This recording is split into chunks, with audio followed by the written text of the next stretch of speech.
What is up, Flockers? That is fellow Lockers and aspiring Lockers. In today's video, I'm going to be talking about my personal experience with some hair loss and hair thinning, even with locks. Please stick around.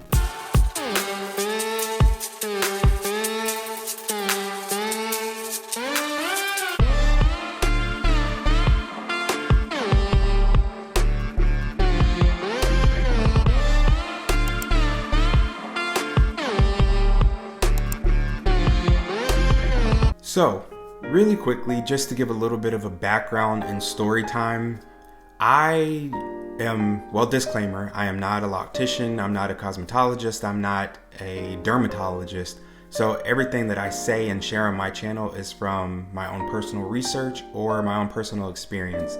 And with this topic is something that comes from my own personal experience and some research in the area.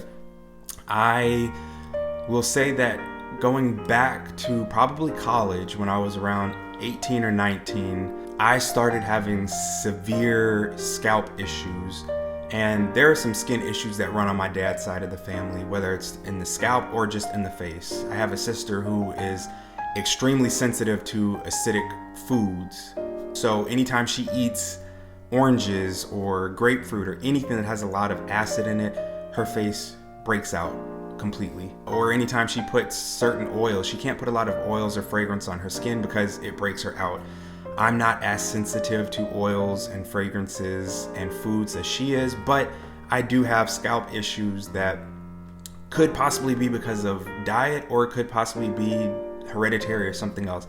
I'm not sure exactly what it is, but I wanted to share today because I feel like I'm probably not the only one who's dealing with this issue, and you know, if I can be an inspiration to other people or get advice from other people who have gone through this before, then I wanted to do that and to take some people on this journey with me as I am on a lock journey, but as well as a healthier hair, healthier life regimen journey. So let me go ahead and show you first what I'm talking about. If you haven't seen in my other videos, I have very thick hair, very full, dense hair. But I do have one spot in the crown of my head where the hair is a lot thinner and there's just not as much of it. So let me show you that right quick.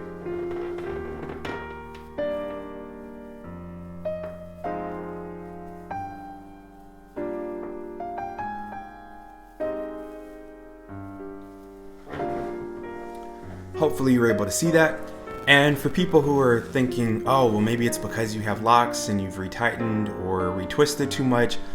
Nothing to do with that. I can assure you that this happened way before I was on any type of hair journey. Like I said, this goes back to when I was in college. When I was about 18 years old, I never had severe face acne or anything like that. But what I did notice is when I was around 18 or 19 years old, my scalp started flaring up. I would have pus type of acne on my scalp, and it didn't matter what I put on it, whether I was putting oil on it, whether I wasn't putting oil on it.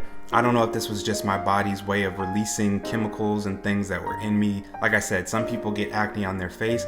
It seemed like all of my teenage acne came out through my scalp. It got so bad to the point where my scalp would bleed, like not from scratching it, not from irritating it, but just because these pus bumps that would pop up, they would eventually pop and there would just be, you know, blood and my scalp would be bleeding.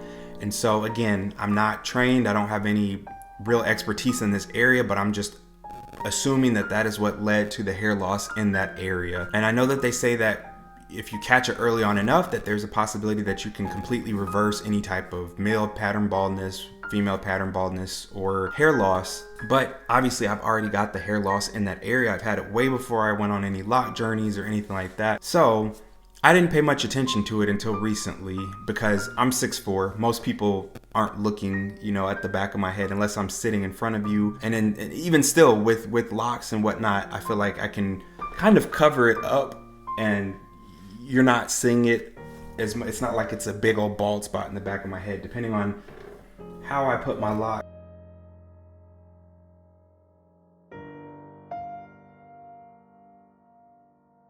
It hasn't been a problem to me, mostly because I can't see it myself. If it were somewhere here or, you know, somewhere where I could see it every day when I looked in the mirror, then maybe I would have taken it a little bit more seriously sooner. But now I'm here. I've decided to take more time to invest in research and take more time into investing into trying to help fix the problem. So I've started using a dermaroller. I've started doing daily scalp massages, started using an oil concoction that I DIY as I do with all of my other stuff, but that I've been putting on my scalp, not every day, but every other day or every 2 to 3 days, and in my scalp regimen and massaging to try to see if there will be some result. From the videos and articles that I've read, it seems like the consensus is that before people start seeing actual visible results, it usually takes around 4 to 6 months before you start getting that peach fuzz that's really visible and noticeable, and that actually makes a difference. So I realized that this is not an overnight journey. This is not something that is gonna just happen and I'm gonna be good, wham bam, thank you ma'am, which is why I decided to do it right now during this loc journey, because the loc journey is a journey of patience and perseverance, and I figured why not pair this with that journey. So I need to have patience, I need to have perseverance. Like I said, it's not something that's gonna get fixed overnight, so this is something that I have to be diligent about. I have to be diligent about my scalp massages. I have to be diligent about using the dermaroller, but not overusing it, because you can damage your scalp if you overuse it. I also have one of those like shampoo, they call them brushes, but it's not a brush, but it's got these like silicone needle kind of points on it. So I've been using that daily just because it's not penetrating the scalp and I can choose the pressure that I'm putting on it. But I do, while I'm sitting there watching Netflix or Hulu video at night before I go to bed, I put my oil on, or if it's a day without oil, and I'll go through and I will massage my scalp to try to get blood circulation going. Sometimes I do flip my head over and do the inversion method to try to help blood flow get to my scalp a little bit better. So we'll see. Today's date is December 5th, but we'll see. I'm hoping that I have positive results. I'm hoping that all the different methods that I'm using, as far as physical ones, as well as topically, as well as just trying to change my diet and eat healthier, be more conscious of the things that I'm putting into my body, as we know that what you put into your body also affects your skin, your hair, your nails. And so trying to be a lot more conscious about the things that I eat, more exercise. I already exercise pretty regularly, but I want to be better about even my exercise schedule and doing that daily.